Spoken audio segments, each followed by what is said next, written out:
Biliyorum Onur Akay'ı. Onur Akay da sizleri özledi. Sevgili Onur Akay, ünlü sanatçı ve ünlü yazar. Onur Akay'la nihayet kavuştuk. Hoş geldin sevgili Onur. Hoş bulduk. Ben de çok mutluyum. Yine Bilal Özcan TV'de bir canlı yayında sizlerle birlikte olmaktan herkese sevgiler. Güzel bir akşam dilerim. İnşallah keyifli bir magazin saatleri, dakikaları yaşarız hep birlikte. İnşallah 18 Aralık Perşembe saat 18.15 ve huzurlarınızdayız dostlar. Sizleri çok seviyoruz değerli takipçiler, değerli izleyenler. Ve magazin gündemi çok yoğun, çok yoğun. Sizler de çok iyi Bugün biliyorsunuz ki güne uyuşturucu operasyonuyla başladık ve ünlü isimler birer birer gözaltına alındılar ve gün boyu ifadeleri alındı. Konuşacağız bu konuyu. Kim onlar? Aleyna Tilki, Danla Bilic, Yusuf Güney, Melisa Döngel, Cihan Ünlüsu, Cihan Şensözlü. Cihan şu ünlümsü üzerine not almışım. evet, Ünlüsü ne diyorum? Ünlümsü yazmışım. Bir de ünlümsü Mümine Senna Yıldız var. Bunlar ünlü değil de ünlümsü. Yani fenomenlik yapıyorlar. Ve işte sosyal medyada öne çıkmaya çalışıyorlar. Ancak uyuşturucuyla başları belada. Sevgili Onur Akay, ne diyorsun bu uyuşturucu operasyonunun genişlemesine? İşte spikerler, sunucular, geçtiğimiz aylarda yine bir dizi 19 tane ünlü gözaltına alınmıştı. Ne diyorsun bu gelişmeye? evet. Bilal abicim bu Habertürk spikeri tutuklanmış değil mi? Ela Evet, Rümeysa. evet, Ve de kesinlikle bunun bir yani işte kariyerine yapılan bir şey olduğunu falan söylemişti. Kabul etmemişti bunların hiçbirinin e, doğru olmadığını söylüyordu. Hatta en yakın partnerine bile söylemiş. Show TV'de birlikte program yaptıkları gazeteci hanımefendiye de söylemiş. E, Ona yeminler bile etmiş. Ama maalesef ki başka türlü çıktı. O da onunla ilgili bazı şeyler konuşmuş. Sosyal medyada izledim. Ee, Ama tabii bazıları hayır diyor, bazıları kabul etmiyor ama tabii böyle suçlamak da bir kariyer var. Senelerce uğraştıkları ünlü isimlerin mutlaka çok dikkatli olunması gereken bir şey diyorum. Yani çok da önemli yani şimdi şeye de gitmişler kan örnekleri vermeye biraz önce evet, sanıyorum götürüp serbest bırakılmışlar. Tabii serbest bırakılmaları da suçsuz oldukları anlamına gelmez. Gözaltına alındıkları da suçlu anlamına gelmez. Bu noktada çok dikkatli olmak lazım. O masumiyet karinesi önemli bir şey yani. Ondan dolayı ne diyeceğimi bilemiyorum ama eskiden beri bu piyasada ben de senelerdir bunun içindeyim Bilal abicim. Her zaman vardı, duyduk. Bu partiler olsun, şimdi gündeme gelen ne bileyim işte evet. uyuşturucuyla birlikte yapılan o partiler, konuşulan herkes duymuştur zaten. Çok fazla şekilde yapıldı senelerce. Ne isimler var ki o öyle partilerde e, neler neler yaptılar. Ama şimdi mesela evliler, hanımefendiler, ben birçoğunu biliyorum, duydum, gördüm. Ne otellerin kral dairelerinde neler oldu neler Bilal abiciğim, bilsen. Tahmin ediyorum pek çok operasyon, pek çok ünlü bugüne kadar uyuşturucuyla ilgili gözaltına alındı. Şimdi şu şeye bakıyorum, pardon bir saniye, E, pardon. Şimdi tabii bu sosyal medya fenomenleri, ünlümsü dedin ya Bilal abicim. Evet, Ee, Onlar birazcık daha e, ilginçler. Onların üzerinden işte bu uyuşturucuya yer sağlama, ne bileyim kara para aklama, daha önceki yıllardan bu yana konuşuyoruz. evet. Hep birçoğunda rastlanıyor. Bunları seçiyorlar sanıyorum. Ve bu şekilde de ünlü isimler de aralarına karışabiliyorlar. Fenomenlerle arkadaşlık yapıyorlar veya telefonlarında isimleri çıkıyor. İşte e, demek ki artık biriyle konuşmak bile tehlikeli. Telefonun rehberinde onun numaran olması bile soruşturulmaya çağrılabiliyorsun Bilal abicim. Tabii. Şimdi bu uyuşturucu kullanmak bir yerde gözü karalık gerektiriyor ve öyle oluyorsun. Ona ulaşmak için hiçbir şeyi umursamıyorsun. Yasak ya da işte polis korkusu, Kullanıyorsa tabii. jandarma korkusu, bunları hiç görmüyorsun. Çünkü ona bir alışınca gözün bir şey görmüyor. Anneni babanı bile dinlemiyorsun tabii. Tabii. Kimseyi takmıyorsun tabiri caizse. Öyle olunca da şeylere yakalanıyorsun yani. Dinlemelere falan yakalanmak kaçınılmaz oluyor.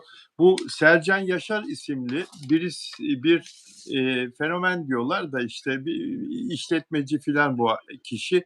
Fenomenliği de ünlülerin torbacısı. Kendisi bunu itiraf etti, kabul etti. Çok ünlülerin etrafında tanınmış bir insan oldu. Ünlülerle yakın bir sürü de fotoğraf çektirmiş, paylaşmış kendi sayfasında. Bunu tutuklamışlardı. Yakalamışlardı, tutuklamışlardı ve bu tutuklandıktan sonra da itirafçı oldu. Bütün bu isimleri o vermiş ve bugün de tahliye edildi itirafçı olduğu için. İşte şeyden faydalandı, etkin pişmanlıktan faydalandı. Tıpkı bu Güllü cinayetinde Sultan, e, Evet, evet. Tuğya'nın arkadaşı Sultan'ın savcıya her şeyi itiraf ettiği, etkin pişmanlıktan faydalandığı gibi bu da etkin pişmanlıktan faydalandı ve salıverildi. Onun listesinin üzerinden gidiyor polisler. E, Aleyna Tilki, Danla Bilic, Yusuf Güney, Melisa Döngel, işte Cihan Şengözlü, Mimine Senlen Yıldız, Mert Vidinli'nin de torbacısı buymuş. Mert Vidinli sosyetik bir isim. Çok ve yurt dışına çıkmış bunu duyunca. Böyle bir bu adam gözaltına alınınca Şeyma Subaşı da yurt dışına çıkmış. Mert Vidinli de. Onlar da e, şu anda arama çıkarıldı onlarla ilgili de. Çünkü Eskiden bu internet yokken Bilal abicim nasıl saklarlardı biliyor musunuz? Masörlerle. masörlerle saklarlardı. Evet, ünlülerin masörü olurlardı. Masajı da gitmiş, eğitim almış, öğrenmiş. Ama hepsine bu şekilde uyuşturucu taşırdı. Hepsine de giderdi yani. Gitmediği isimler de yoktu. E, Bunlar da daha önceki yıllarda hepsi hapis yattılar. Ve de bu piyasada kullanılıyor yani çok fazla derecede ünlü isim var kullanan. E, Doğru çıkanlar olacaktır içlerinde ben eminim. Şevval Şahin de öyle. O da yurt dışında şu anda. O da yasaklı madde kullanmaktan o da aranıyor. Şimdi sevgili olarak illa bir böyle ünlülere yakın bir ismin yakalanıp da itirafçı olması gerekmez ki. Yani şimdi bizden 40 senedir, 48 senedir ben sen de 35 senedir bu alemin içindesin ve bizim yaptığımız işleri yapan herkes kimin ne halt yediğini biliyor ünlüler dünyada. Tabii, Bu anılan isimler e, yani devede kulak, devede kulak. Yani tabii, o kadar çok var ki, o kadar çok var ki isim isim saymak olmaz tabii, mümkün de değil. Herkes masumdur suçu ispatlanana kadar. Şimdi tabii. bu gözaltına alınanlar da senin de başta söylediğin gibi e, uyuşturucu testleri pozitif çıkarsa ancak o zaman suçlanabilirler. Ama şu anda henüz daha o aşamada değiliz. Daha yeni Tabii başka türlü şeyler de yaşayabiliyorlar. Yer evet, sağlayabiliyorlar. E, işte fazla bulundurmaktan, Deniz Sekin'in yaşadığı gibi şeyler yaşayıp da hapse girenler olabilir de yani. İlla tabii. kullanmıyorsa da kullanıyordur ama belki uzun süredir kullanmamıştır ama başka türlü şeyler de olabiliyor bu piyasada.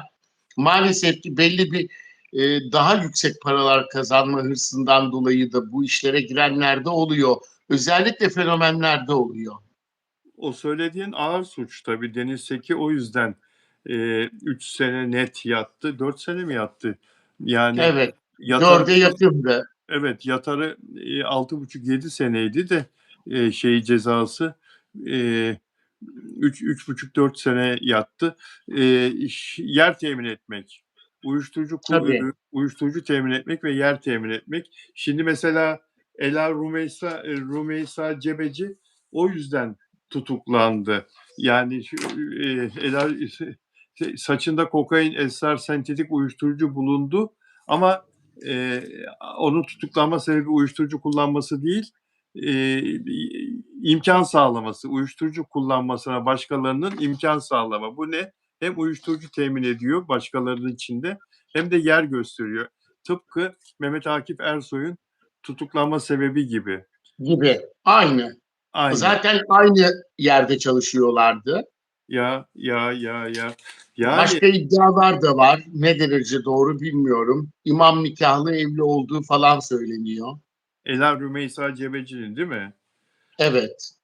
Şimdi Benim bu kulağıma öyle şeyler geldi ama ne derece doğru tabii bilmiyoruz. Birçok evet, şeyi de yalanlamıştı. evet. Uyuşturucu kullandırma, madde ve yer temin etme. Yani Hatta Kades'e, Güllü'nün oğlunun Kades'e bastığını açıklayan gazeteci, ismini bir an çıkaramadım Bilal abicim, bir hanımefendi. evet. Tamam. Şimdi Sevilay Yılmaz. Sevilay Hanım onu telefonla aramış, ona yeminler etmiş. Bu yani işte benim kariyerime yapılan bir saldırı gibi ee, diye. O da demiş ki eğer ki doğruysa senin dediğin çıkmazsa senin arkanda ben duracağım demiş. Ama eğer çıksa da seni e, rezil edip ayyuka çıkaran da ben olacağım demiş. Maalesef ki çıktı işte. Bir de Şimdi yeminler etmiş. uyuşturucu kullananların %90'ı kullanıyorum demiyor zaten. Polis aşamasında da demiyor. Ela Rümeysa Cebeci geçtiğimiz günlerde ekranda Sevilay Yılmaz'la yine programda Sevilay Yılmaz'la onlar bu sabah programında Evet, beraberler ya Show TV'de. Hep Güllü'yü konuşuyorlardı. Şimdi orada şey oldu. Ünlülerin uyuşturucu operasyonu, bundan evvelki operasyon. Metin Akgülger oyuncu, bu Hande Erçel'le filmde oynayan, e, evet, o da gözaltına alınmıştı. O da saç ve kan tahlili ne götürüldü jandarma tarafından. O operasyonu jandarma yapmıştı. Metin Akgülger ifadesinde bir kere kullandım, yurt dışında kullandım ben demişti. Şimdi bunu programa taşıdılar. Ela Rümeysa Cebici diyor ki yurt dışında kullanmış diyor. Legal diyor yurt dışında kullanması. Bir kere kullanmış. Burada kullanacak anlamına gelmiyor. Masumdur o diyor filan. Ela Rümeysa Cebeci ve bu kızın isminin başına gazeteci yazıyorlar ya. Ya bu kızlara nasıl sunuculuk, spikerlik yaptırıyorsunuz? Bunları nasıl televizyon programlarına oturtuyorsunuz? Nasıl oturdukları da işte e, öyle genel yayın yönetmeni olursa öyle kişiler oturur Bilal abicim.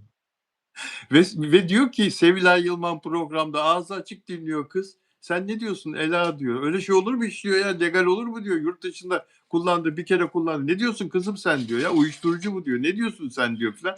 Herhalde kulağına da içeriden yönetmen uyarıyor, öyle şey öyle konuşma filan diye Tabii Ela'yı. eski halini görmediniz mi Bilal abicim? Seneler önce TGRT Haber'de çıkar. Normal.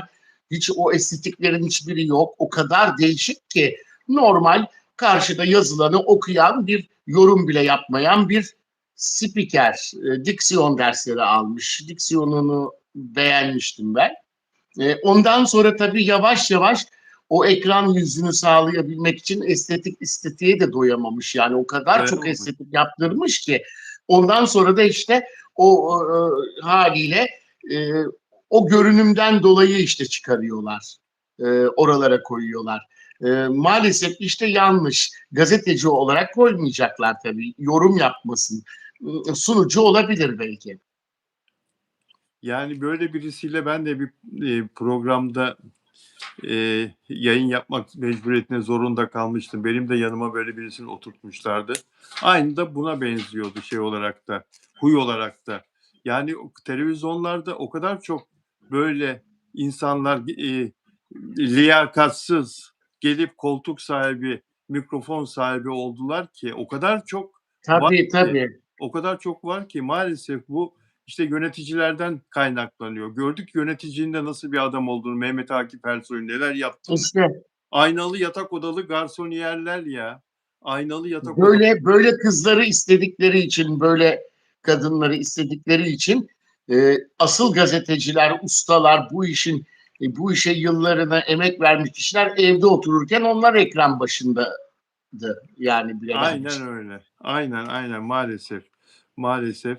Ee, Sanat camiasında da müzikte de oyunculukta da oluyor. Konservatuvarda oturan mezun olmuş e, oyuncular tiyatro eğitimi almış harika oyuncu otururken fiziği güzel olan güzellik yarışmasından gelen işte oradan gelen e, kızlar ön plana, erkekler ön plana çıkarılıyor. E, müzikte de öyle Unkapanı yıllarında. Mesela ben çok yapımcı gördüm yanımda. Çok ünlü yapımcılar hem de bir erkek onlara verdiği zaman o zaman kaset vardı. Böyle arabadan atardı onu dinlemeden bile. Takıp dinlemezdi demoyu. Ama bir kız versin hemen yemeğe, akşam yemekte konuşalım derlerdi. Değil mi? Maalesef Tabii. ya, maalesef. Şimdi bak, bu konuştuğumuz konuyla ilgili olarak bu torbacının yine ismini verdiği, bugün etkin pişmanlık hükümlerinden faydalanarak itiraflarda bulunduğu için serbest bırakılan Sercan Yaşar, ünlülerin torbacısının isimlerini verdiği. Peki serbest bırakılmak için Bilal abicim gerçek mi yani şimdi hepsine nasıl güvenebiliyorlar? Güveni, Demek ki bir şey var ki savcılar bu işin zaten ustası. Yani bir de o zaman bir şey var ki bu şekilde herkesi çağırıyorlar. tabii, tabii. Mutlaka arkasında bir şey var yani sağlam bir ispatı vardır. Tabii. Yani savcılar bu işin neyin ne olduğunu çok iyi bilirler. Kimin doğruyu söylediğini, kimin yalan Tabii. söylediğini, itiraf adı altında yalan söylediğini çok iyi ayırt ederler, onu çok iyi süzerler. Bu kişinin isimlerini verdiği iki iş adamı ile ilgili bir haber okuyacağım şimdi. İstanbul Cumhuriyet Başsavcılığı tarafından yürütülen uyuşturucu soruşturması kapsamında haklarında yakalama kararı çıkartılan, bunlar kaçak, Cem Gariboğlu'nun kuzeni Hı hı. Kasım Gariboğlu ve Burak Ateş'le ilgili kritik iddialar ortaya atıldı. Şimdi burayı iyi dinleyin. Demin senin söylediğin yalı olayı. İkilinin Boğaz hattındaki bir yalıda iş ve sanat dünyasından katılımcıların bulunduğu Vur Patlasın Çal Oynasın Onur Akay, uyuşturucu partisi düzenlediği ve telefon getirilmesinin yasak olduğu partide iki veya daha fazla kişiyle cinsel birliktelik yaşandığı öne sürüldü. Telefon yasak, seks serbest. Eski Habertürk Genel Yayın Çekim yapmasınlar diye işte. Eski Habertürk Genel Yayın Yönetmeni Mehmet Akif Ersoy'un da tutuklandığı uyuşturucu soruşturması kapsamında Münevver Karabulut'u vay haberciye bak nasıl yazıyor haberi. Münevver Karabulut'u katleden Cem Gariboğlu'nun kuzeni Kasım Gariboğlu ve Burak Ateş hakkında uyuşturucudan dolayı yakalama emri çıkarıldı. Gelişme kamuoyunda geniş yankı uyandırırken ATV muhabiri Mustafa Kadir Mercan'dan bu iki isme yönelik gündem yaratacak iddialar geldi. Kasım Garipoğlu ve Burak Ateş'in İstanbul Boğazı'nda yer alan yalılarda uyuşturucu ve cinsel ilişki partileri düzenledikleri öne sürüldü. İş ve sanat dünyasından katılımcıların bulunduğu uyuşturucu partilerinde cep telefonu kullanımının yasak olduğu, davetlerin referansla içeri alındığı, katılımcılar arasında elit isimler, ünlüler ve sanat camiasından kişilerin yer aldığı ve bazı partilerde iki veya daha fazla kişiyle cinsel birliktelik yaşandığı öne sürüldü. Haftalardır süren planlı bir yapı içinde gerçekleştirildiği değerlendirilirken hani bu operasyonların şüphelilerin yakalanmasına yönelik çalışmalar devam ediyor diyor. Bak dosyaya yansıyan detaylar şimdi ünlülere yönelik uyuşturucu soruşturması kapsamında bir dakika dosyaya yansıyan detaylar bu yalı olayında partilerin yalı ortamında ve gizli davet sistemiyle düzenlendiği, telefon getirilmesinin yasak olduğu, davetlilerin referansla içeri alındığı, katılımcılar arasında elit isimler, ünlüler ve sanat camiasından kişilerin bulunduğu ortamda uyuşturucu temini ve kullanımının çok kolay olduğu, bazı partilerde 2 veya daha fazla kişiyle cinsel birliktelik yaşandığı iddiaları yer aldı. Zaten uyuşturucu tepsiyle dolaştırıyorlar. Biliyorsun yani o davetlerde, o partilerde dileyen dilediği gibi de takılabiliyor. Ve bu Çok sanki ilginç. sanki böyle ilk defa oluyormuş gibi filan. Asla. O kadar çok oluyor ki bu tür partiler. O kadar çok oluyor ki. Telefon yokken bile oluyordu. Telefon yokken bile oldu. Tabii canım. Bilal abicim, Tabii. ben yani şimdi bazı isimler söylesem ortalıklar sallanır. Hadi Aynen söyle. Yalılar'da da çok Aman söyle. duydum. Aman söyle. Otellerin kral dairelerinde de olurdu eskiden. Evet evet aman söyle. Söyle aramızda kalır. Kimse duymaz. Şimdi olmaz artık bile abicim. Ya bana da geçen gün bir isim verdiler. Yani ben bile şaşırdım. Bak düşün ben bile şaşırdım. Bu partilere katılan birisinin ismini verdiler. Geleceğim. Çok istiyorum gelmek, çok istiyorum ama iyileşemedim. Geçmedi. Geleceğim ama geçmedi. Anlayan anladı. Evet. Anlayan anladı. Geçmedi. Bugün son günü olması lazımdı, geçmedi. Ya ve bu isim var ya ortalık yıkılır yani. Meğersem en büyük zevkiymiş, en büyük şeyiymiş bu. Neyi?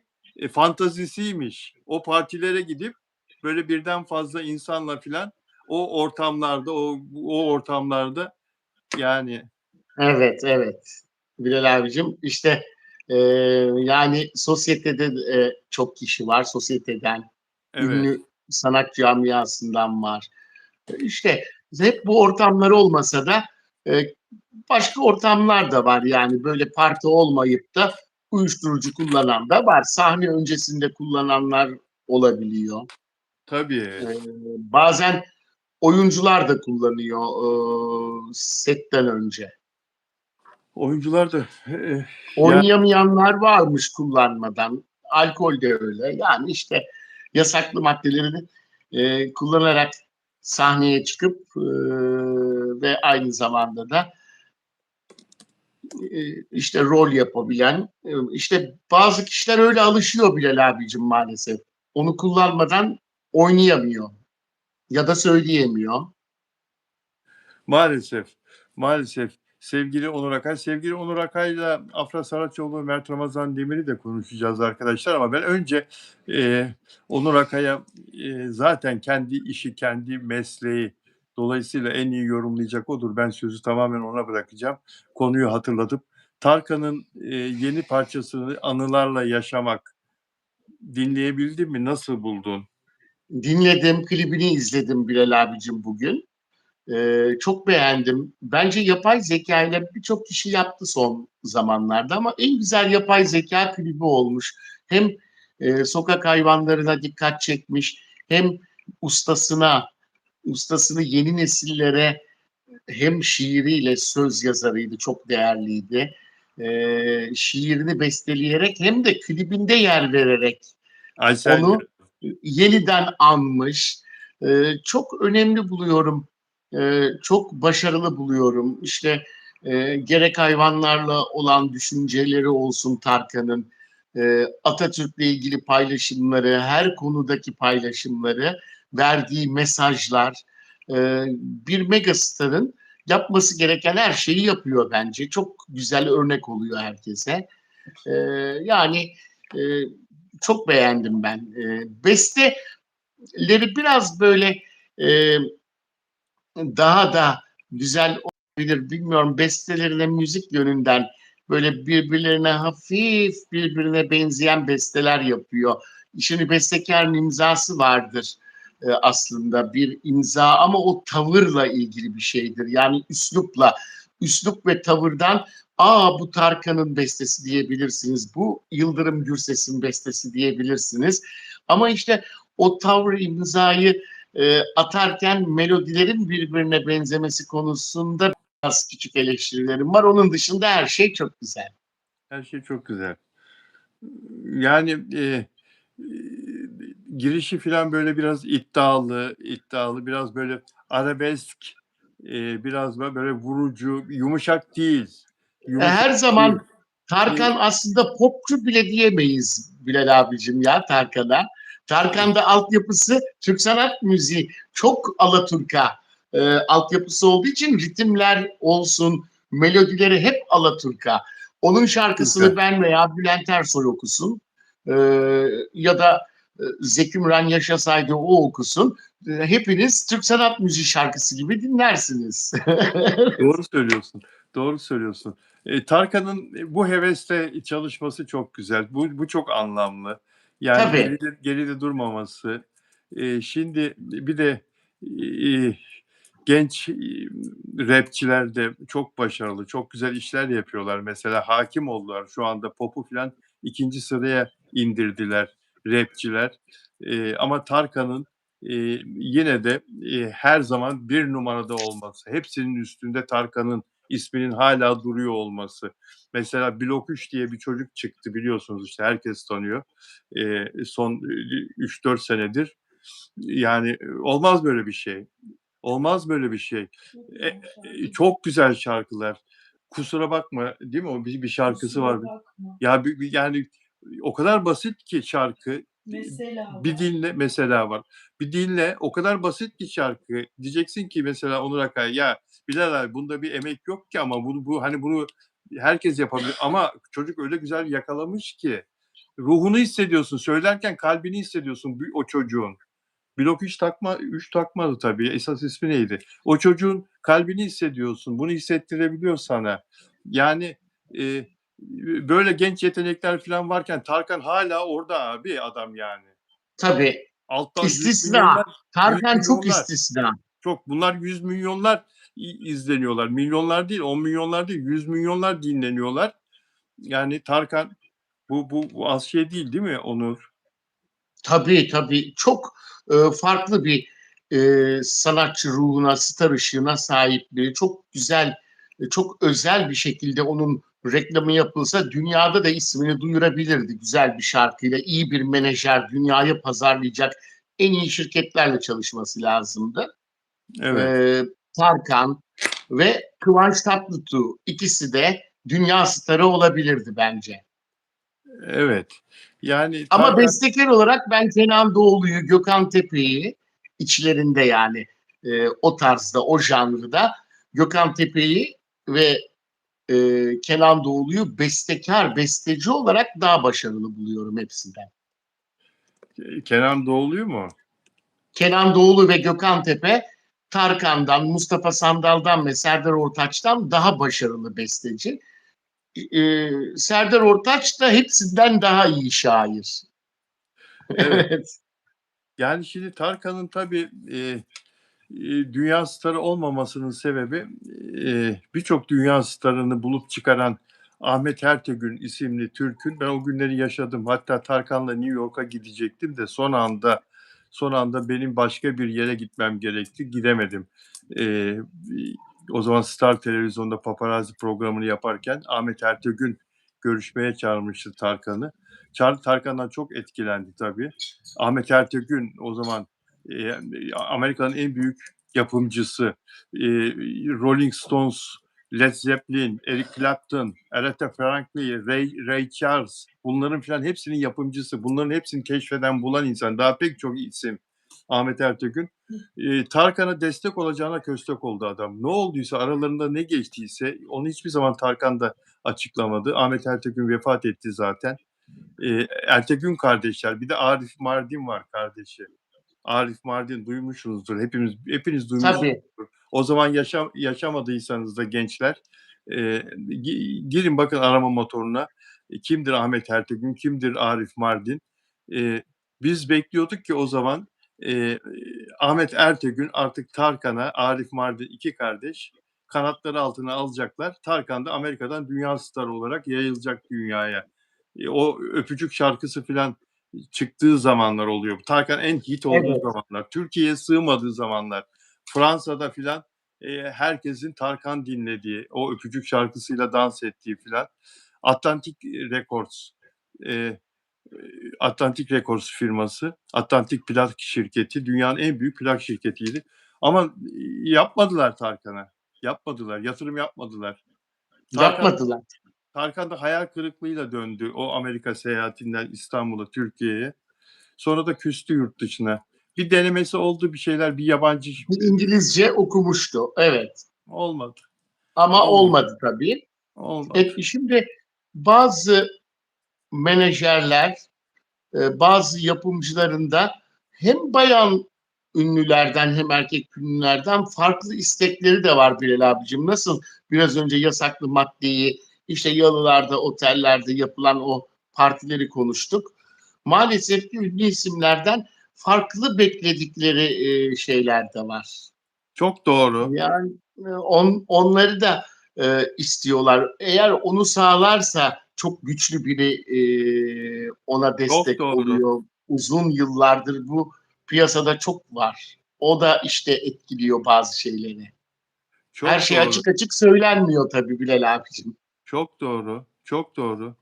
Bee Gees de mesela Ahmet Ertegün'ündü. Bee Gees, Frank Zappa, Steve Wonder. Bunlar dünyanın en büyükleri ya. Rolling Stones, Bee Gees, Led Zeppelin, Genesis, Emerson Lake, Palmer, Emerson Lake and Palmer, Evet. Aretha Franklin. Yani İsteseydi çok özel bir yatırım isteriz. yapıp duyurabilirdi. Ama sen şimdi bir şey söyledin, o kadar doğru ki söylediğin. Acaba öyle bir pazarlık oldu da Tarkan onu mu kabul etmedi? Öyle bir şart öne sürdüler de Tarkan onu mu kabul etmedi? Yani çok özel Benim istek kulağıma o olabilirdi. zamanlar gelmişti. Evet. Abi ben sana bir şey söyleyeyim. Şimdi bu konudan bağımsız söylüyorum. Tabii ki onların aralarındaki yapımcıyla sanatçı arasındaki o tür özel işbirliklerini, özel sözleşmeleri hiç kimse bilemez. Mesela bir tane ismini vermeyeceğim. Bir tane çok ünlü bir gazino patronu istediği az solistini çok varlıklı, çok zengin iş adamları istediği zaman onların yalısına, konağına, villasına gönderiyordu. Sen de biliyorsun bunu.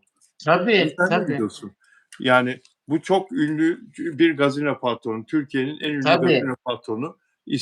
İstediği sanatçı ve hayır diyemiyor. Hayır demesi mümkün değil o solistin, az solistin. Hayır demesi mümkün değil. Gidiyor.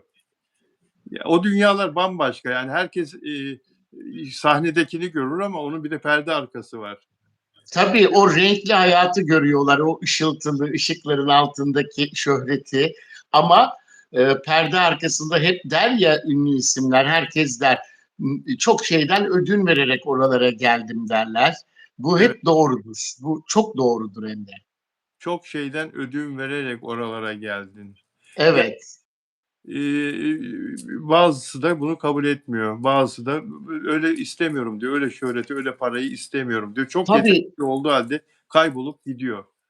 gidiyor hem de e, yani çok var o şekilde Bilal abicim kabul etmemiş benim duyduğum. Çok nefis, harika sesler, yetenekli oyuncular ama maalesef işte yapımcının, Evet, gazinocunun e, o isteklerini kabul etmemişler.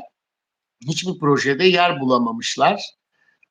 Bazıları da kabul etmese de çok iyi bir eğitimle, eğitim sağlam olursa oradan onu kimse kaldıramamış, sallandıramamış yani. Ne olursa olsun gene de mesela bir Funda Arar gibi durmuş. evet. Funda Arar değil mi? Evet. Ee, yani eğitim de çok önemli. Bu işi çok iyi bilip de iyi yönetirse de onlara ihtiyaç kalmadan da gelebilen de var. Doğru. İstisnalar. Doğru söylüyorsun. Benim özel üyelerim, özel abonelerim burada mı acaba? Caner burada hem de özel e, abonem ve moderatörüm burada. Ümran Keleş burada değil mi? Ümran Keleş de burada moderatörüm. Ve Dilek Şenyurt'u gördüm demin. Dilek Şenyurt yazıyordu. Hoş geldin Dilek. Caner hoş geldin. Frankfurt'tan Dilek Şenyurt. Almanya'dan. Samiye Yüksel burada mı? Dinliyorum diyor. Dinliyorum diyor. Teşekkür ederim Dilek Şenyurt. Sen nasılsın? Onur Akay da seni duyuyor. Onur Akay da burada. Onur Akaysız olmaz. Onur Akaysız olmaz. Samiye Yüksel burada mı? Samiye Yüksel aramızda değil galiba. Sana Dilek Şenyurt nasılsınız diyor Onurcuğum. Nelly de Manzano burada mı? Nelly de Manzano burada mı? Arkadaşımız Arjantin'den.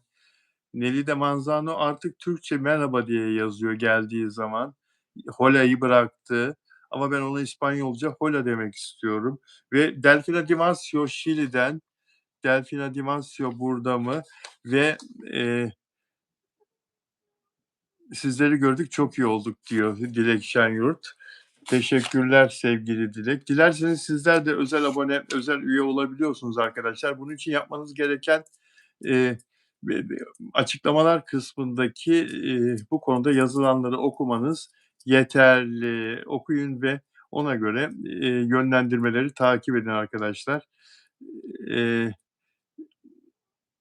Onur abime selamlar diyor Caner. Ümran Keleş de diğer moderatörüm burada. Ve dostlar... Benden de selamlar, sevgiler herkese. Özel üye oluyorlar değil mi Bilal abicim bu isimler? Özel üye oluyorlar, evet. Özel abone. Ben de en çok sana konuk olan kişi olarak özel konuğun oldum herhalde. Canımsın, sen benim canımsın. Canımsın. Bilal abi Mert Berfu'nun programına gelecekmiş, duydun mu? Zannetmiyorum ya. Gelir mi diyorsunuz? Berfu Yenerler'in programına. Berfu Yenerler'in programına en son Çakal katılmış. Çakal katılmış. Bu rapçi genç, sevilen genç. Fakat programın yayınlanmasına müsaade etmemiş. YouTube programının yayınlanmasına Onurcuğum müsaade etmemiş. Çünkü bazı sorular sormuş. O soruların ne olduğunu da açıklamıyorlar. Çok rahatsız olmuş Çakal. Çok rahatsız olmuş sorulardan. Yani özel hayatla ilgili belden aşağı sorular olduğu iddia ediliyor. Yani sorarsın ama kardeşim yani gazeteci olmayınca, üslubunu bilmeyince nasıl nerede durmak gerektiğini falan bilmezler. Nasıl olsa seyrediliyorum. Ha ha hi hi ki derken soruyorsun ama karşındaki insan da yani şimdi şöyle biz gazeteciler ben de bunu çok savunurum. Gazeteci her türlü soruyu sorar ama etik olmak kaydıyla ahlaki sınırlar içinde kalacaksın ve yasaların dışına çıkmayacaksın. Gazetecilik ilkelerini de çiğnemeyeceksin. Her türlü soruyu sorarı bunlar kendilerine alıyorlar. Ben her şeyi sorarım, röportaj yapıyorum, her şeyi sorarım ben. Sen istersen cevap verme. Hayır, atladığım bir şey var. Etik olmak şartıyla her şeyi sorabilirsin. Onu dikkate almıyorlar bunlar. Çünkü lay lay lom olduğu için hayatları, röportajları falan öyle gelir geçer zannediyorlar. Bak sosyal medyada da trend topik olalım yeter diyen kişiler onlar Bilal abicim. Tabii. Her şeyi sorar gazeteci ama etik kurallara bağlı olacak. Sorduğun soru ahlaki olacak yani. Ve gazetecilik ilkelerine çiğnemeyecek. Bir de yasalara ters olmayacak. Öyle sormazsa... İşte Afra'ya da sormuşlar ya Afra Saraçoğlu'na da partneriniz şimdiye kadar oynadığınız yani dizilerde, filmlerde partnerinizle ter kokusu hissettiniz mi gibi bir şey sanırım. Kimler kokuyordu diye. Tabii kimler kokuyor. Böyle soru sorulur mu ya? Böyle soru sorulur mu? Şimdi Afra da buna cevap vermemiş ama terslemiş tabii. Buna cevap vermek tersledikten sonra ya böyle soru olur mu demiş ya filan. Yani, haklı. Evet. Sonra tersledikten sonra da demiş ki ya yani şimdi beni eleştirirlerse demek ki birisi vardı da cevap vermedi. Kimdi o kokan? En çok kimle oynadı? Mert'le oynadı. Mert mi kokuyordu filan. Kız da demiş ki ya bunu şimdi böyle kestik ama demiş yani cevaplamadım ama demiş. Şimdi bir de böyle yanlış anlaşılmasın demiş. Gerçekten şimdi kokan bir kere birisi... Mert olmadığı kesin. Öyle bir öpüyordu ki koksaydı öyle öpemezdi zaten. Ya Mert'in aşkı, Aslan'ın Mert'e tutkusu o kadar fazlaydı ki koksa da öperdi, kokmasa da öperdi. Değil mi? Çünkü Ayrılamazlardı. ten uyumu var yani. Ten uyumu ve ter uyumu birlikte terliyorlardı. Şimdi beni konuşturma. Beni O da konuşturma. doğru. Program Bak şimdi başka bir yere orasını gidecek. düşünemedim. Yayın başka bir yere gidecek. Konuşturma beni. Bilal abicim bizi de konuşturuyorlar. Bak işte böyle sorular soruyorlar. Demek ki konuşturmayı işte konuşturmak için yapıyorlar zaten. Yok, sonra soru soran kız kim biliyor musun? Yalı Çapkını'nı yazan profesör kim? Kitabını yazan Şey, psikiyatrist. O- evet, Onun torunu işte. Onun torunu. torunu. Onun Tabii torunu o tabii. soruyu soruyor. Onun hatırına zaten. O kadın o profesörün hatırına bu röportajı kabul etmiş. Torunu yaptığı için. Torunu Tabii yaptığı tabii için. biliyorum. O zaman hatta onun da adı karıştı ya birkaç kere Mert'le ilgili bazı şeylere. O kız. Evet, evet, o kız. Sonra Evet. bunu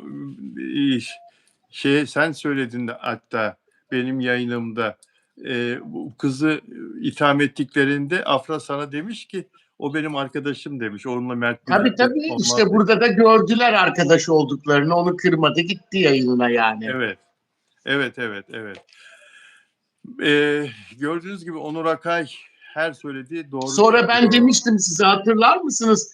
Afra Saraçoğlu etrafından birçok kişiyi eliyor demiştim. Bazı demiştin. insanları e, Bilal abicim burada Bilal Özcan TV'de söylemiştim. Artık etrafındaki bazı kişileri eliyor falan. O röportajda da bunları açıklamış. Aynen öyle.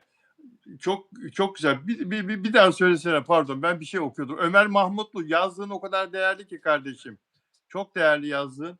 Ömer Mahmutlu bir daha gel. Lütfen söylesene. Onurcuğum. Bilal abicim canlı yayında daha önceki canlı yayınlarımızda söylemiştim. Afra başladı artık etrafındaki bazı kişileri eliyor demiştim Evet. hayatında. Evet, evet demiştin. Hem bu piyasadan olsun hem yakın çevresinden olsun bunları açıkladı bu sefer. Kendi söyledi, dile getirdi. Kendisi dile getirdi. Eliyorum diye. Haklı kız. Haklı kız. Evet. Aynen kendisi artık yeni bir kararlar almış zaten. Yani belli hayatıyla. Benim söylediklerimi de söylüyorlar hep. İşte buradan da anlamaları lazım benim kaynaklarımın aslında sağlam olduğunu. Evet. E, Berfu Ha, Yenerler'in o telefondan bir de telefon şeyi var değil mi Bilal abicim? Telefon silme yani rehberinden bir şey sormuşlar. Sildiğin kişiler oldu mu diye mi sormuşlar ya da siler misin mi demişler. öyle bir şey vardı Öyle galiba. bir şey sormuşlar. Evet, evet, evet, evet. Silmek istediğin. Hayır hayır şey demişler. e, benim e, yani telefonunun başka bir ünlüde de oluyor ya her kişinin. Keşke olmasaydı dediğin Heh, ünlüler heh, var mı demişler. çok dedi. Evet. Senin telefonun başka ünlüde bulunmadığı, keşke o ünlüde olmasaydı dediğin kişi var mı? Telefon numaranın falan. Çok dedi. Tabii işte Çok dedi. zaten bununla da bağlantılı birçok kişi haber sızdırdı, ne bileyim Afra Güven'de anlattı. Onlar başka yerlere duyuldu, gitti. E, Etrafında bunların hepsinin farkına vardı. Ve de bizim canlı yayınlarımızla çoğunun farkına vardı kim olduklarının. Çok doğru söylüyorsun. Çok doğru söylüyorsun. Şimdi demin ki yazdığın çok kıymetli dediğim arkadaşın ismini unuttum. Çok konuştuğumuz için unutkanlık gelebiliyor bazen. Berfu Yenerler dedi Kubilay Akay'ı konuk almıştı ve Mert Ramazan Demir'le ilgili konuşup gülmüşlerdi. Mert katılmaz Berfu'nun programına diyor. Çok haklı.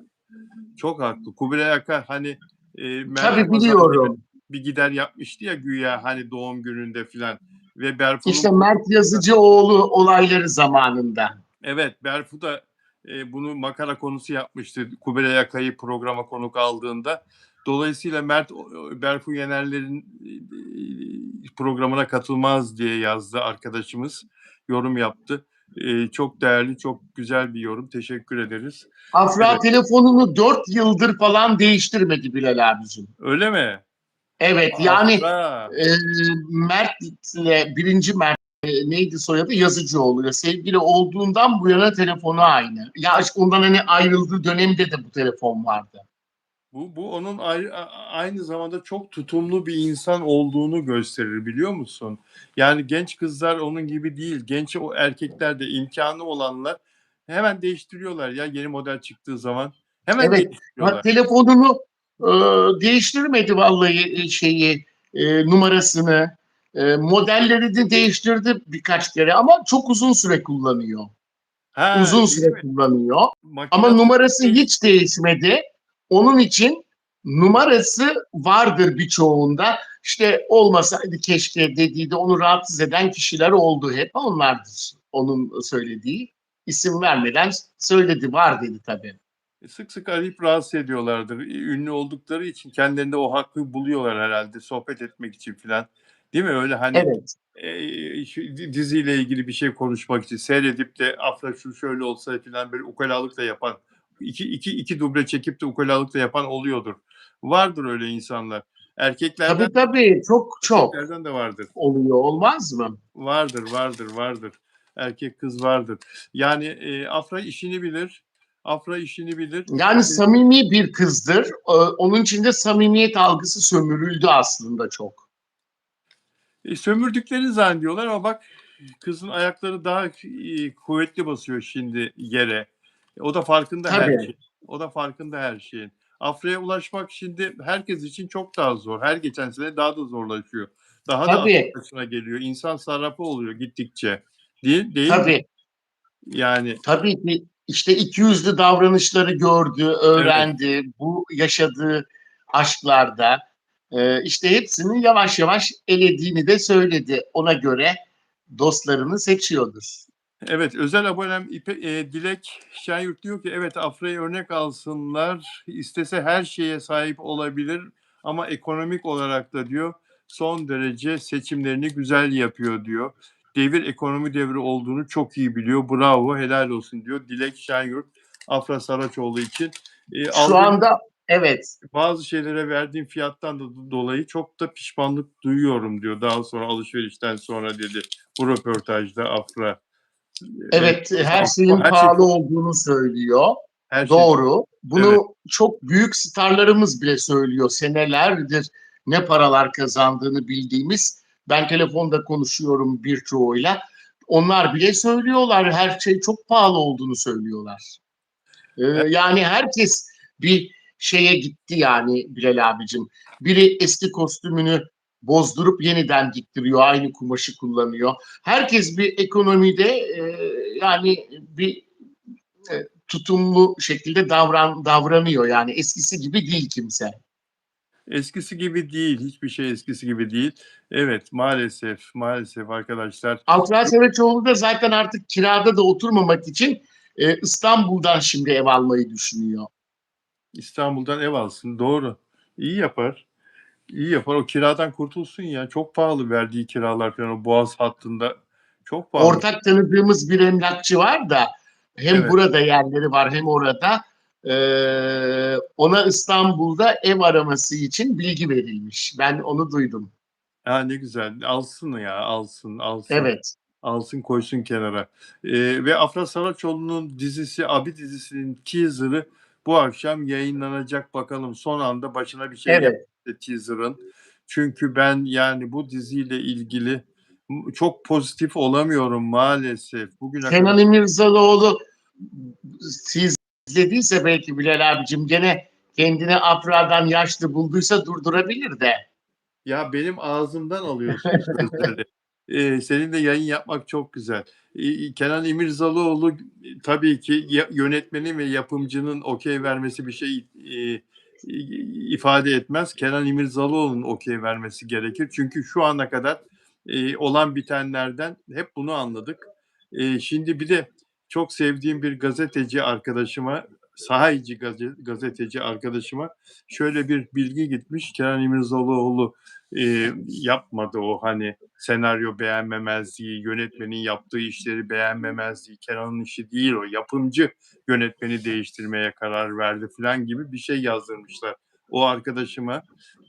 O arkadaşım kimsenin şeyi olmaz, tercümanı doğrulatması, doğrulayacak kişisi, aracısı olmaz ama neden böyle bir şey yazdı anlayamadım. Kenan İmirzalıoğlu atlıyor yani. Evet, Ama bize her kaynaktan gelen dizinin gecikmesinde Kenan İmirzalıoğlu'nun beğenmemesi, birçok şeyi beğenmemesinin neden olduğu söyleniyor. Çok O sağlam kaynaklardan duyuyorum. Hatta geçen canlı yayında da söylediğim şüphelerim vardı diye ve araştırmalarda bulundum Bilal abicim bu evet, konuyla ilgili. Şimdi bu konuyu konuşuyoruz madem söyleyeyim. lütfen. Ee, Şöyle bir şey. Hande Erçel'le bir aşk şeyi var biliyorsunuz yapımcının, OGM'nin, Onur Evet, Güven Atam'ın. Onur Güven Atan. Güven Atam'ın. Evet. Mert Ramazan Demir'le kesinlikle ya bir dizi ya bir filmde oynamak istiyormuş. Ben bunu kesin çok önemli bir kaynaktan duydum. Ya Artık onun için söyleyebilirim. o her şeyi istiyor. Hep istiyor zaten. O kendini Kleopatra zannediyor herhalde. Hep bir olsun benim olsun. Ben ne dersem o Evet. olsun. Ama yani ben Ramazan Demir olsam bunu kabul etmem. Kendi Bir bilir. platform için belki bir film veya orası için bir dizi bilmiyorum artık nasıl e, bir şekilde senaryosu veya yeri televizyon mu olur, platform mu olur ama böyle bir isteği varmış. Bayağı sağlam kaynaklardan duyuyorum. Demek ki aşk bayağı ilerledi ki istiyor, bunu bile istiyor. Daha yani birbirimizi tanıyoruz'u geçmiş. Evet ama Hande'ye kalsa ben kimseyi tanımayayım mı ya? Daha o kadar yeni ki çocuklar ya. Yapmayın ya, yapmayın. Havalimanında öyle diyordu ya. Havalimanında öyle diyordu ya. Halbuki bir ay olmuştu havalimanında o öyle derken bir aylık aşk ilişkiydi onlarınki. İlişkiyi geçmişti artık. Buna ben okey vermiyorum. Sen veriyor musun? Olsun mu? Bizden isteyecek delikanlıyı. Oğlanı bizden isteyecek. Olmaz. Olmaz. Bence olmasın Bilal abicim. Bizden isterse zaten vermeyiz de ama ama şey yapımcıdan isterse yapımcı verir kesin ama e, işte Barış Arduç da yani bilmiyorum Pierre oldu gerçi Barış Arduç'un ama Mert Ramazan Demir öyle bir Pierre gerekmiyor. Hiç O gerek, Hande'yi kurtaracaktır. hiç Çünkü Hande gerekmiyor. daha dizisi yeni reyting alamadan bitti yani. Yani reyting alamadan bitti. 7 bölümde yayından kaldırıldı. Mert yanlış Eski yaptı. Hata jönler yaptı. baktı beni kurtarmıyor, yeni jönlere geçeyim dedi. Yeni jönlere geçebilmek için ne yapmak lazım? Yapımcıyla aşk yaşamak lazım. İşte profesyonelce bir ilişki. Şimdi şunu söyleyeyim o zaman. Bunu kaydedin çocuklar. E, e, Yeşilçam zamanı yapımcıyla aşk yaşayan, yapımcıyla evlenen star. Star zaten önemli bir oyuncuydu. Daha büyük star olabiliyordu ama o zaman sosyal medya yoktu.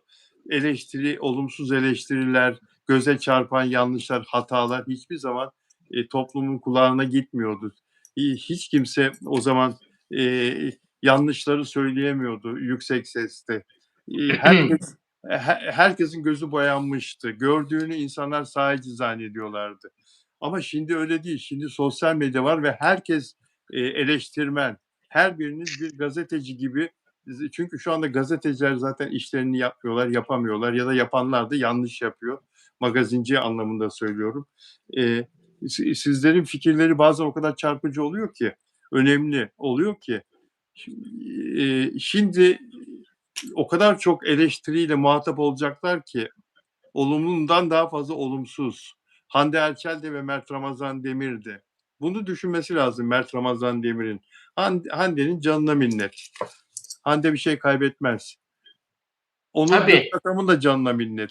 Mert'ciğim böyle bir teklif var. Ne diyorsun? Ya ben düşünmüyorum. Mert, senin ücretin ne kadardı? Haftada 3 milyon mu? Kardeşim sana 5 milyon. Düşünmüyorum. 6 milyon Mert hadi. 6 milyon. Düşünmüyorum. 8 milyon vallahi verir ya. Onur Güven tam tabii. ciddi söylüyorum verir. Sırf sevgilisinin gönlü olsun diye. İşte eskiden de böyle şeyler vardı Bilal abicim. Yapımcılar dönemin Yeşilçam meşhur yapımcılarıyla evlenen çok özel ünlü oyuncular var sıraya geçenler. Tabii kariyer yönetmek de ilginç bir durum. E, işte öyle yönetip sürekli zirvede kalmak isteyenler var.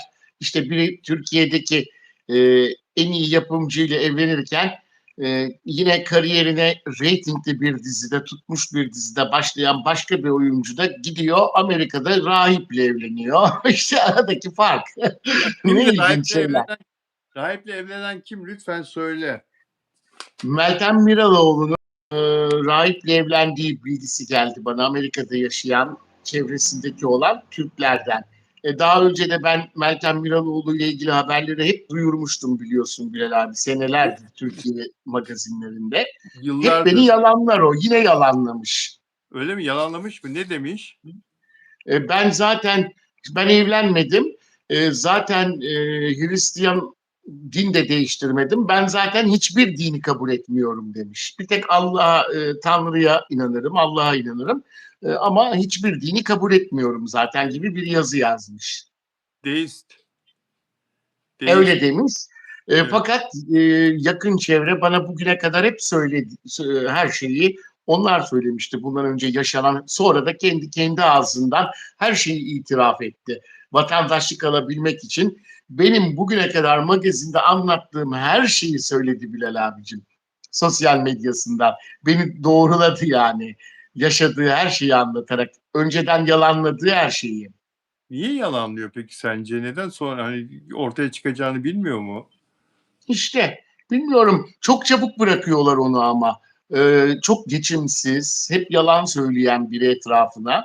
Ondan dolayı da işte belki saklıyor, belki uzun sürmezse diyor. Hatta şey demişler, rahipler evlenmez gibi eleştiriler gelmiş ama ben onlara sordum, onu ben de öğrenmiştim. Protestan şeyi oluyormuş. Hani ne deniyor Protestanlar onlarda? evleniyor. Ha, Protestanlar protestan. evleniyor. Evet. Evet, protestan şeyi, hani biz mezhepi diyeyim. Tabii Onlarda da mı tabii. mezhep denir? Evet Evet, evet diyebilirsin. Evet. öyleymiş. Protestan. Yani Evet. öyleymiş. İşte böyle bir durum olmuş. Ee, Yani demek istediğim, bazıları kariyerini yönetmek için en zirvedeki yapımcılarla evlenirken bazıları da neler peşindeler vatandaşlık için. Değil mi Bilal abicim? Bu kariyer yönetme de çok önemli. Çok önemli, çok önemli. Diyor ki şimdi burada Ay Yıldız Rumuzlu arkadaşımız Mert Hande'ye öğretirdi. Bir şans versek mi Hande'ye diye. Ay Yıldız, Oyunculuğu Mert, mu? ha? Oyunculuğu yani ne diyorsun Onur Akay? Oyunculuğu öğretsin diye bir şans verilir mi ya Mert Hande? Yani nasıl öğrenecek ki sette? Kolay mı ya? Ha? Yani e, art şöyle, Mert'in çok büyük bir fan ve hayran kitlesi olduğu için, Türkiye'nin sınırlarını aştığı için oynadığı dizi veya film mutlaka tutacaktır. O onu görüyor. %100 görüyor. Barış Arduç da Tabii, oynayınca tutacağını %100 görüyor. Barış Arduç da çok seviliyor. Çok tabii, yakışıklı. Kızlar ağız yapısına bayılıyorlar adamın mesela. Geçen gün bana birisi evet, yazmış. Ya en güzel dudaklı kim biliyor musunuz filan diye bir Barış Arduç şeyi vardı. Konudan alakasız storiesi vardı. Yazmış altına. Ben de yazdım ki kim dedim. Barış Arduç'u görmüyor musun Bilal abi? Yani bayılıyor millet. Ya adam hayatı başka onun adamın yolunuza gitsenize yani. Ama hiç yok insanların gözü dönüyor. Şimdi bilmiyorum ama ben hayırlı görmüyorum Mert için ya. Öyle bir şey olmasın ya. Ben yani belki de tabii kendi kabul etmeyebilir. Benim sadece yakın olduğum bazı kişilerden duyduğum bir şey henüz, yani daha öyle bir teklif, bir proje daha ortada yok zaten. Hayır Belki hayır. teklif, belki 15 kabul gün etmez. 15 gün sonra teklif gitti diye duyarız burada. Sen bunu böyle Öyle mi? sen Acaba duyduysan bu çıkacak diziye olmasın, ona mı istiyor acaba? bu olur. Bu olur. Bu Evet. teklif gider Mert'e. Bakalım. Keşke olmasa. Yani ben bir de şunu duydum. Afra ile aşkları çok iyi gidiyor. Görüşüyorlar. Hatta geçen onların ikisinin birlikte olduğunu duyduğumda e, birazcık muhabirlere ben de haber verdim, uçurdum. Bilal abicim. Ya Afran fanları için artık yani senelerdir mahvoldu fanlar değil mi? Bir kere yakalansınlar ne olacak? bir kere yakalan. İnşallah yılbaşında yakalanırlar artık. Yılbaşında yakalansınlar. Yeni Onlar yılda diziye kadar çok şey yapıyorlar. Afra'nın dizisine kadar diziden sonraki reytinglere bakıp daha bir rahatlayacaklar herhalde. Biraz bu aralar çok sağlam bir şekilde yönetiyorlar o konuyu. çok güzel. Dizi başlasın, inşallah başlar Ocak'ta. Ben Şubat'ta başlar diyordum. Çünkü şimdi Ocak'ta artık reklam verenler çekilecek ya, elini eteğini çekecek ya piyasadan. Bir ay süreyle dizilerde reklamlar minimuma inecek. E, Tabii, Fakat şunu tabii söylemiştim. ATV'nin arkasında kamu kurumları falan olduğu için onlardan reklam kolaylıkla alacaktır. Ve piyasadan yine reklamı en çok toplayan kanal ATV. tabii. Arkasında çünkü e, hükümete yakın, devlete yakın bir patronaj olduğu için ATV belki etkilenmez bu reklam yokluğundan, kıtlığından. Öyle olacağı da gözüküyor şimdi. Teaser'ı girdiklerine göre 2 hafta içinde de başlar o zaman. Çıkar. Yılbaşının ikinci haftası yayındadır Bilal abicim. Ben düşünceme göre öyle bazı ben not da etmiştim aslında ama onu bulabilir miyim bakalım. Nereye? Şurada. Şeyin e, bulamadım ama Salı günü olacak bulamadım. diyor. Ümran Salı günü olacak diyor. 13 Ocak hangi güne geliyor? 13 Ocak'a ben kaydetmişim. 13 Ocak diye duyum almışım ama yazmadım bunu köşemde. ATV'nin bütün dizileri kalkıyor. En son Karadeniz de kalktı. Ee, Ne Karadeniz'di işte, o da kalktı. Dün gece, evvelsi gece. Ee, Bir yere koyacaklardır. Ee, Valla 13 Ocak demişler bana değil mi? kaynaklarım. Evet. 13 Ocak hangi güne geliyor ona bakmak lazımdı telefondan. Hayırlısı olsun. Hayırlısı olsun. Evet. Peki, çok teşekkür ediyorum sevgili Onur Akay. Güzel bir yayın oldu ve konuşmadığımız konular da kaldı ama artık başka sefere. Ee, Tabii cumartesi günü yine inşallah yayınımız var. Onları da Cumartesi. konuşuruz Bilal abicim. Canım, Cumartesi akşamına kadar herkese sevgi, sağlık diliyorum, mutluluk diliyorum. Güzel bir akşam diliyorum. teşekkür ederim sevgili Onur Akay. Çok özlemiştik seni. Güzel bir yayın oldu. Evet. Dostlar, sağ olun yayınımızı izlediğiniz için. Ee, Hande Erçel, Mert Ramazan Demir ile oynamak ister mi, istemez mi? Bu konuyu iyice düşünün ve yorumlarınızı bekliyorum videonun altına aynı zamanda. Cumartesi günü de yine bu konuyu ısıtalım, olur mu Onur Akay? Çok çarpıcı bu. Ben de bu konularla ilgili daha bir derin bir araştırma yapayım 2 gün. Evet, Cumartesi çok günüyle ilginç. ilgili özel haberlerle geleyim ben yayına. Yani bak, bir saniyeni daha alacağım. Çok profesyonelce düşünüyorum. Hande Erçel, Afra Saraçoğlu, Mert Ramazan Demir de çok profesyonel insanlar. Ama Afra bunu duyunca yapar ya. Yapar yani. Yapmaz mı abi? Yapar tabii. Ha? Yapar bence de. Ya profesyonellik tamam ama yani oyuncu mu yok ya? İlla niye Mert yani? Ama Oyuncu mu? işte hepsinin yapımcısı, yapımcıya bazı zamanlarda bir şey söylenemeyebiliyor Bilal abicim. Evet. Görüşmek üzere. Görüşmek üzere. Siz böyle yaparsınız. Sevgilerimle. Siz solistler böyle yaparsınız sahneden inerken. Rahmetli Zeki Şöyle. Müren de yapardı. Evet, Aynen öyle Bilal aynen abicim. öyle. Görüşmek üzere. Sevgiler Şimdi onu. sahne kıyafeti olsaydı üstümde böyle o bir de selam verme şeyi vardır ya onu da gösterirdim. Çok güzeldir onlar. Olsun. Evet. Canım, sevgi. Sevgilerimle Gör- herkese tekrardan. Tamam. İyi akşamlar arkadaşlar. Görüşmek üzere. İyi akşamlar arkadaşlar. Teşekkür ederiz. Sağ olun.